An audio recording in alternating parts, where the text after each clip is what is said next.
Are you tired? Walk steadily and you'll still reach first.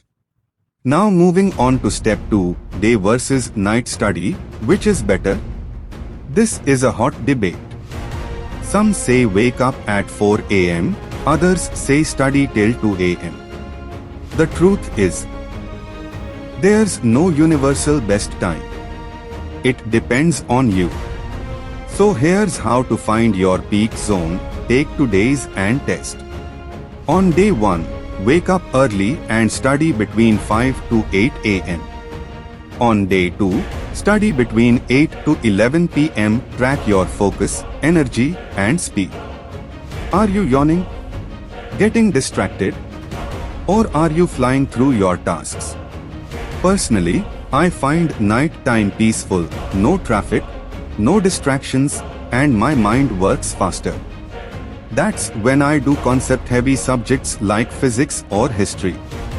But if you are someone who feels fresh after sleep, go for mornings.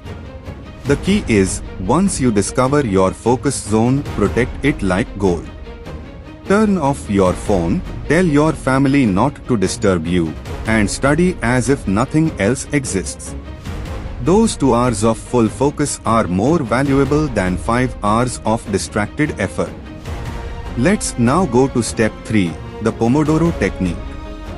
This simple method saved me from burnout and made long subjects fun. Here's how it works. Set a timer for 25 minutes and study with full concentration.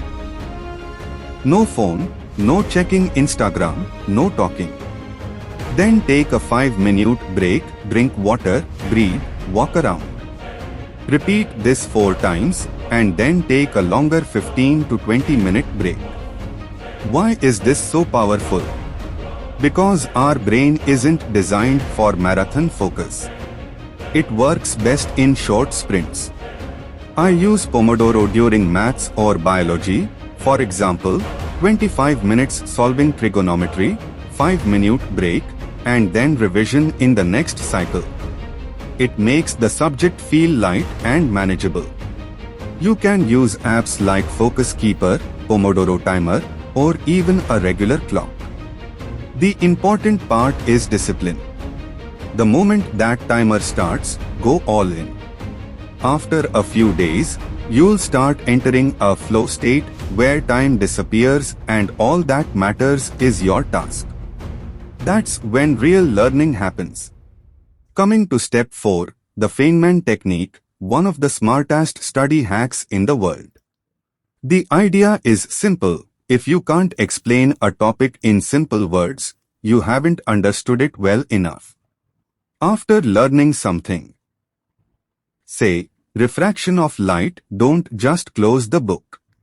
Instead, stand in front of a mirror or sit with a friend and explain the concept in your own words. No book, no notes. If you fumble, forget a word, or get confused, that's where your understanding is weak. Go back, learn it again, and explain it once more. I often teach chapters just by speaking into my mirror. It feels funny at first, but it works like magic.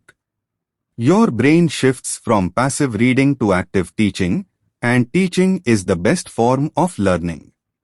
You can also write out explanations on paper like you are writing a guide for someone in class 6. It forces you to simplify and organize your thoughts.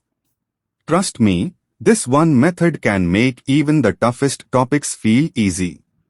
Finally, we come to step 5, the roadmap to score 95% plus in boards or any major exam. This is the part many of you wait for.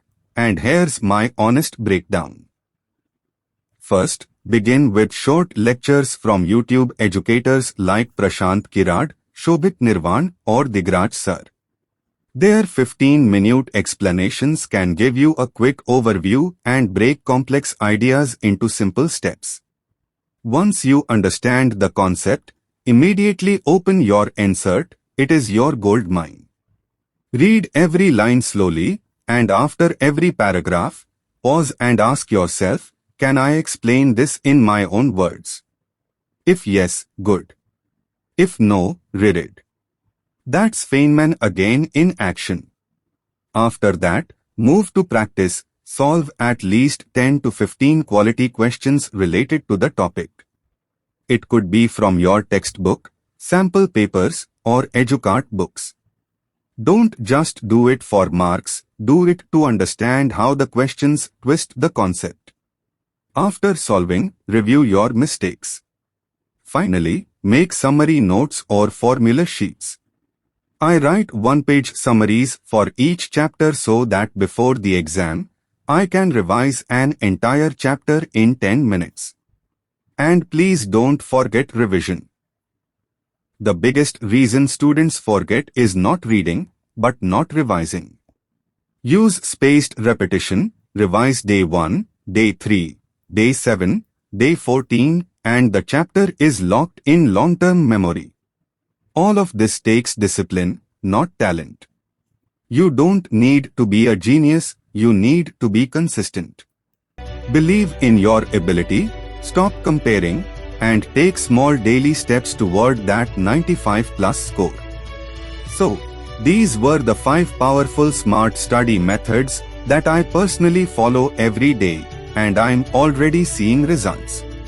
I believe if you apply even just one of them starting today, your study life will change forever. If this video helped you even a little, please comment below saying I choose to study smart, and don't forget to like, share, and subscribe. I'm Nayan Vinod, and I'll keep helping you win smarter, because your dream deserves more than just hard work. It deserves smart work with strategy. Signing off.